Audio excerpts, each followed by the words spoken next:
நண்பர்களே, இந்த கதை ஒரு துறவியின் கதை.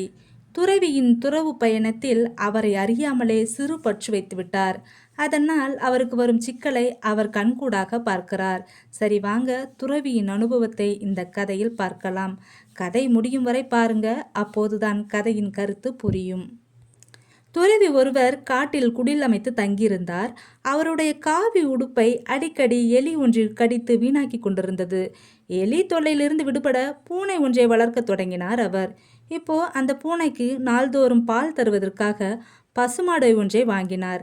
அதோடு அந்த மாட்டை பார்த்து கொள்வதற்காக ஒருவனை வேலைக்கும் வைத்தாக வேண்டியதாயிற்று. இப்போ சில மாதங்களுக்கு பிறகு வேலைக்காரனின் நச்சரிப்பு தாங்காமல் அவனுக்கு திருமணம் செய்து வைத்தார். சில ஆண்டுகளில் அவன் 2 குழந்தைகளுக்கு தந்தையானான்.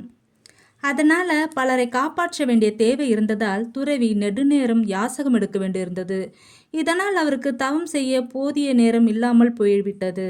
அதோடு நாளாக நாளாக அவருடன் இருந்த அனைவருக்கும் போதுமான அளவு யாசகம் கிடைப்பதே அரிதாகி போனதால் இனி வேறு இடத்திற்கு செல்ல வேண்டியதுதான் என்று நினைத்தார் துறவி. அதன்படி எல்லோருடனும் வேற ஊருக்கு புறப்பட்டார். இப்போ வேலைக்காரன் ஒரு குழந்தையை தூக்கி கொண்டும் மாட்டையும் பிடித்து கொண்டு நடந்தான். மனைவி ஒரு குழந்தையை தூக்கி கொண்டு அவனுக்கு பின் சென்றாள். துறவி அவர்களுக்கு முன்னால் நடந்தார். சிறிது தூரம் சென்றிருப்பார்கள். வேலைக்காரன், துறவியாரே, என்னால் ஒரே சமயத்தில் மாட்டையும் ஓட்டிக்கொண்டு குழந்தையும் தூக்கி கொண்டு வர முடியவில்லை. நீங்கள் சிறிது தூரம் குழந்தையை தூக்கி கொண்டு வாருங்கள் என்று சொல்லியபடியே குழந்தையை தூக்கி தந்தான்.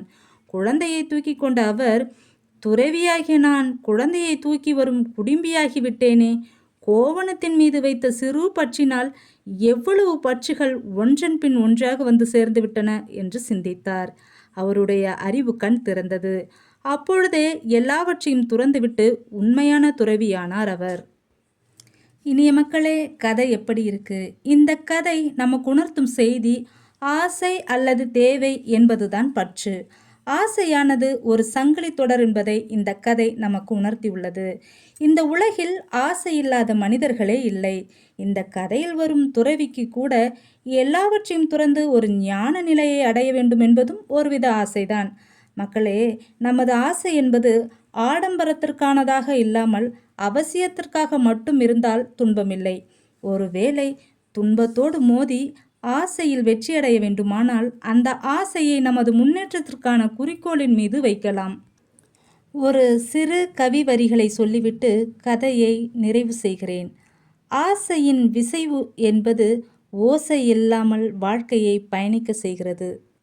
குறிக்கோளுக்கு வித்திடுவது குறைந்தபட்ச தேடலையாவது உருவாக்கும். தேடல் வரும்போதுதான் மனசோர்வு வெளியேறும். நல்ல நல்ல ஆசைகளோடு கைகோர்க்கலாம். விடியலை தேடிய பயணத்தில் நாள்தோறும் நடைபோட. நன்றி. மீண்டும் மற்றொரு கதையில் சந்திப்போம்.